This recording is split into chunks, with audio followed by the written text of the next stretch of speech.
வணக்கம் நண்பர்களே. நம்ம டிஸ்க்ளைமர் எடுத்துக்கிறோம். நம்ம செபி ரிஜிஸ்டர் அட்வைசரோ ஆர்ஐஓ கிடையாது. நம்ம இங்க பேசக்கூடியது எல்லாமே தகவலா மாத்திரமே பார்க்கப்பட வேண்டும். இது யாருக்கும் முதலீடு சம்பந்தமாகவோ, பங்குகளை வாங்கவோ, விற்கவோ நம்ம எந்த ஆலோசனையும் கொடுக்கப்படல. எல்லா தொழிலும் ரிஸ்க் இருக்கும். ரிஸ்க் புரிஞ்சுட்டு எச்சரிக்கையோட தொழில் செய்யும்போது எல்லாமே நல்லா இருக்கும். நம்மள ஆதரிக்கிற அனைத்து நல்ல உள்ளங்களுக்கும் நன்றி. வளமுடன் வாழ்க. வணக்கம் நண்பர்களே. 2025-26க்கான Q2 ரிசல்ட் அனௌன்ஸ் பண்ணியிருக்காங்க. அந்த வரிசையில இப்ப நம்ம பார்க்கக்கூடியது இந்திர பிரசாத் கேஸ். சப்சிக்வெண்ட் குவார்ட்டருக்கும் சரி 2025-26க்கும் என்ன வாய்ப்பு இருக்குங்கிறதுக்கான ஒரு தேடுதல் முயற்சி. ட்ரெண்ட் லைனை பொறுத்த வரைக்கும் இவங்க மிட் ரேஞ்ச் பெர்ஃபார்மருங்கிற கிளாசிஃபிகேஷன்ஸ்க்குள்ள வராங்க. Medium financial strength, mid valuation, டெக்னிக்கலா மொமெண்டம், நியூட்ரல்ல இருக்கு. அனாலிசிஸ் டு பிரைஸ் டார்கெட்டா 225ங்கிற லெவலில் டார்கெட்டை வந்து அப்சைட் பண்ணியிருக்கிறாங்க. நம்ம இந்த வீடியோ ரெக்கார்ட் பண்ணக்கூடிய தருணத்தில் 186ங்கிற லெவலில் ட்ரேட் ஆகிக்கிட்டு இருக்கு. இவங்களுடைய பிஇ வேல்யூஷனை செக் பண்ணும்போது கரண்ட் பிஇக்கும் சரி 1 இயர் ஃபார்வர்ட் பிஇக்கும் சரி அண்டர் வேல்யூ சொல்லிட்டு இண்டிகேட் ஆகிக்கிட்டு இருக்கு. இவங்களுடைய ஃபண்டமெண்டல் கீ மெட்ரிக்ஸில் high level of liquidity position maintain பண்ணுறாங்க, ஹை ரேட் ஆஃப் ரிட்டர்ன் எடுக்கிறாங்க, டெப்ட் டு ஈக்விட்டி ஆல்மோஸ்ட் ஜீரோவில் இருக்குது. பிஇ அண்ட் பிபிஐ பொறுத்த வரைக்கும் நம்மளை பொறுத்த வரைக்கும் இதுக்கு சப்சிக்வெண்ட்டாக க்ரோத்துக்கான ஆப்பர்ச்சுனிட்டி இருக்குங்கிறது நம்மளுடைய பார்வை. Beta score 1 year beta score 1.12ங்கிறதுனால ஹை வாலட்டாலிட்டிங்கிறதையும் கவனத்தில் எடுத்துக்கிறோம். ட்ரெண்ட் லைனில் பார்ட்டிசிபேட் பண்ணக்கூடிய அனாலிசிஸ்டுடைய ஃபோர்காஸ்ட் எப்படி இருக்குன்னு பார்க்கலாம். ரெவென்யூ ஃபோர்காஸ்ட் ஆனுவலைஸ்டாக பார்க்கும்போது 12 to 15% க்ரோத்துக்கான ஆப்பர்ச்சுனிட்டி இருக்குன்னு எதிர்பார்க்குறாங்க. அதே சமயத்தில் குவார்டர்லி ரெவென்யூ ஃபோர்காஸ்ட் ஆல்மோஸ்ட் ஃப்ளாட்டாக இருக்குது. இவங்களுடைய இபிஎஸ் உடைய ஃபோர்காஸ்ட் வந்து ஆனுவலைஸ்டாக பார்த்தோம்னா 5.1% க்ரோத்துக்கான ஆப்பர்ச்சுனிட்டி இருக்குன்னு எதிர்பார்க்குறாங்க. அது இபிஎஸ் ஃபோர்காஸ்ட் குவார்டர்லின்னு வரும்போது 12.8க்கான வாய்ப்பு இருக்குன்னு எதிர்பார்க்குறாங்க. இவங்களுடைய குவார்டர்லி பெர்ஃபார்மன்சஸ்ன்னு பார்க்கும்போது இயர் ஆன் இயர் கம்பேரிசன்கிறது செப்டம்பர் 2025 செப்டம்பர் 2024 கம்பேர் பண்ணும்போது இவங்களுடைய குவார்டர்லி ரெவென்யூ 8.9% இன்க்ரீஸ் ஆயிருக்கு. அதே சமயத்தில் குவார்டர்லி நெட் ப்ராஃபிட் 15.1% குறைஞ்சு போயிருக்கு. Q2Qன்னு வரும்போது கிட்டத்தட்ட இவங்க ஒரு 115 கோடி ரூபாய்க்கு ரெவென்யூ இன்க்ரீஸ் ஆயிருக்கு. ஆனால் இபிஎஸ் பார்த்தோம் அப்படின்னு சொன்னால் கிட்டத்தட்ட ஒரு 40 கோடி ரூபாய்க்கு நெட் ப்ராஃபிட் பார்த்தோம் அப்படின்னு சொன்னால் கிட்டத்தட்ட ஒரு 40 கோடி ரூபாய்க்கு குறைஞ்சு போயிருக்கு. அதனால இபிஎஸ்ங்கிறது 0.3 குறைஞ்சு 2.8 இருக்கு. இப்போ இபிஎஸோட டிடிஎம் பார்க்கும்போது நமக்கு வந்து 11.4ன்னு வருது.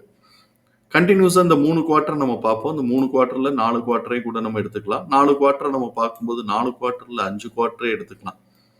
6 குவார்ட்டரை நம்ம பார்க்கும்போது இது கிளியராக வந்து டிக்ரீஸ் ட்ரெண்ட்லேயே இப்போ மூவ் ஆகிக்கிட்டு இருக்கு அப்படிங்கிறத நம்ம பார்க்குறோம். எப்போ இது வந்து ஸ்டாக்னேட் ஆகிட்டு அதுக்கப்புறம் இபிஎஸோட டிடிஎம் இன்க்ரீஸ் ட்ரெண்டுக்கு மாறுதோ அப்போ நமக்கு வந்து ஒரு நல்ல அப்சைட் மூவ்மெண்ட் கொடுக்கறதுக்கான வாய்ப்புகள் இருக்குங்கிறது நம்முடைய பார்வை. இப்படிப்பட்ட இந்த சூழலில் எம்எஃப் தன்னுடைய ஹோல்டிங்கில் 11%, இன்ஸ்டிடியூஷன்ஸ் ஹோல்டிங்கில் 0.48%, எஃப்ஐஎஸ் உடைய ஹோல்டிங்கில் 0.39% இவங்க வந்து இன்க்ரீஸ் பண்ணி வச்சிருக்கிறாங்கிறத கவனத்தில் எடுத்துக்கிறோம்.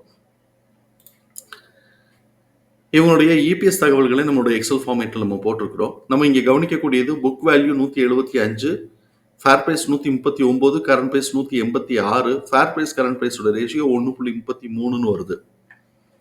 ஸோ இப்போ நம்மளை பொறுத்த வரைக்கும் இது அஃபோர்டபிலிட்டியில் இருக்குது. ஆனால் ஃபர்ஸ்ட் லெவல் ஆஃப் ரெசிஸ்டன்ஸில் தொட்டுட்டு இப்போ கரெக்ஷன்ஸில் இறங்கிட்டு இருக்கிறாங்கிறத நம்ம கவனத்தில் எடுத்துக்கிறோம். நெக்ஸ்ட் குவார்ட்டருடைய ஆக்சுவல் ரிசல்ட் வர்ற வரைக்கும் இவங்களுடைய பிஹேவியர் எப்படி இருக்க வாய்ப்பு இருக்குது அப்படின்னு சொல்லிட்டு நம்ம பார்க்குறோம். இதில் இபிஎஸ் உடைய டிடிஎம் நம்ம அனாலிசிஸ்க்கு எடுத்துக்கிறோம். கரண்ட் இபிஎஸ் உடைய டிடிஎம் 11.9, அது ஆவரேஜ் பண்ணும்போது 2.88. நெக்ஸ்ட் குவார்ட்டருக்கு எக்ஸிட் ஆக போகிறது 2.3. ஸோ இப்போ இந்த இடத்துல ஆவரேஜ் எஸ்டிமேஷன் நமக்கு வந்து கொஞ்சம் 0.5 வந்து அட்வான்டேஜாக தான் இருக்குது.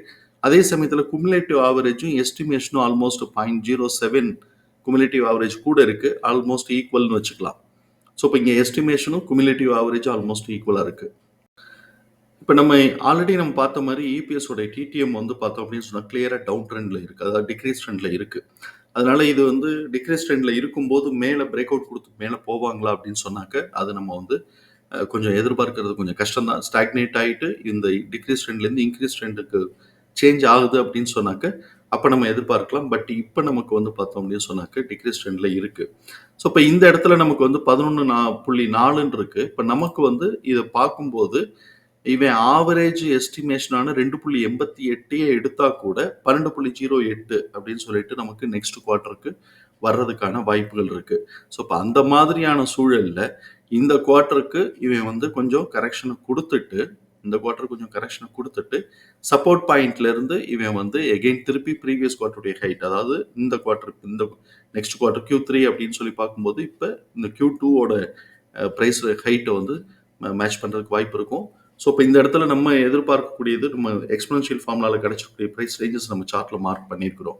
இப்ப இதுல நம்ம எப்படி கவனிக்கிறோம் அப்படின்னு சொன்னாக்க, S1ங்கிறது 165லேருந்து 168, பிபியோட பாட்டம் 214லேருந்து 218, பிபி 273 டூ 277. அப்ப இந்த குவார்ட்டருடைய ரேஞ்ச் அப்படிங்கிறது ஃபர்ஸ்ட் நமக்கு வந்து 181லேருந்து 240. ஆனா இவன் 240 போகாம பிபியோட பாட்டமான 214, 218 அப்படிங்கிற ரேஞ்சிலே நிக்கிறான். ப்ரீவியஸ் குவார்ட்டருடைய ஹைட்டை மேல உடைக்கல. அதுக்கு பதிலா இவன் வந்து இபிஎஸ் உடைய டிடிஎம் லெவல் டிக்ரீஸ் ட்ரெண்டா இருக்கிறதுனால ப்ரீவியஸ் குவார்ட்டருடைய லோவை கீழே உடைச்சு அவன் வந்து சப்போர்ட் பாயிண்ட் நெருங்கிட்டு இருக்கிறான்.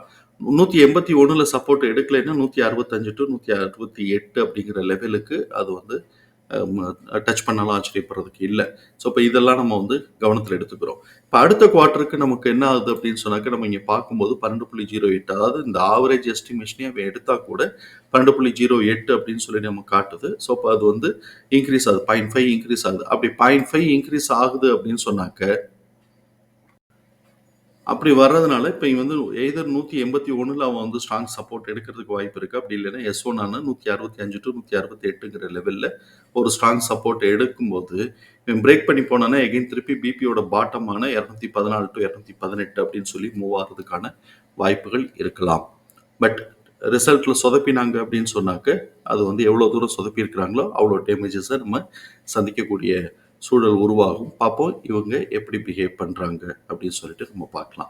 ஸோ இப்போ இவன் வந்து இப்போ கீழே இறங்கினா அப்படின்னு சொன்னால் நம்ம ஞாபகம் வச்சுக்கக்கூடிய ப்ரைஸ் ரேஞ்சுங்கிறது 181, அதை கீழே உடைச்சானா 165 டு 168. மேலே வந்து அவன் போகிறான் அப்படின்னு சொன்னால் பிபியோட பாட்டம் 214 டு 218, அதை உடைச்சா 240ல் நம்ம ஞாபகம் வச்சுக்கிறோம், கவனம் எடுத்துக்கிறோம். அதுக்கும் மேலே போச்சு அப்படின்னு சொன்னால் 273 டு 277 அப்படிங்கிறத ஞாபகம் வச்சுக்கிறோம். ஸோ இப்போ இதெல்லாம் வந்து இந்த குவார்ட்டரில் நடக்கிறதுக்கு வாய்ப்பு இல்லை. அடுத்து ஒரு 2-3 குவார்ட்டர் மேலே கொஞ்சம் உடச்சி ரேப்பிட்டாக ஏறினான்னா அப்படிங்கிறதுக்காகத்தான் நம்ம வந்து இது இவ்வளோ தூரத்துக்கு மார்க் பண்ணி வச்சுக்கிறோம், எக்ஸ்ட்ராவே மார்க் பண்ணி வச்சுக்கிறோம். ரேப்பிட்டாக ஏறினான்னா இது நம்ம வந்து தடுமாறக்கூடாது, அதுக்கு வந்து எக்ஸ்ட்ரா மார்க் பண்ணி வச்சுருக்கிறோம். பாப்பா அவன் இந்த குவார்ட்டருக்கு அவன் வந்து 181 டு பிபியோட பாட்டமான 214 டு 218ங்கிற ரேஞ்சுக்குள்ளே சுற்றிக்கிட்டு இருக்கிறதுக்கான வாய்ப்புகள் இருக்குங்கிறது நம்முடைய பார்வை. தகவல் பயனுள்ளதாக இருக்கும் நம்புகிறோம். தகவல் பயனுள்ளதாக இருந்ததுன்னா சங்கருக்கு ரொம்ப சந்தோஷம். நம்மளை ஆதரிக்கிற அனைத்து நல்ல உள்ளங்களுக்கு நன்றி. வளமுடன் வாழ்க. நன்றி நண்பர்களே.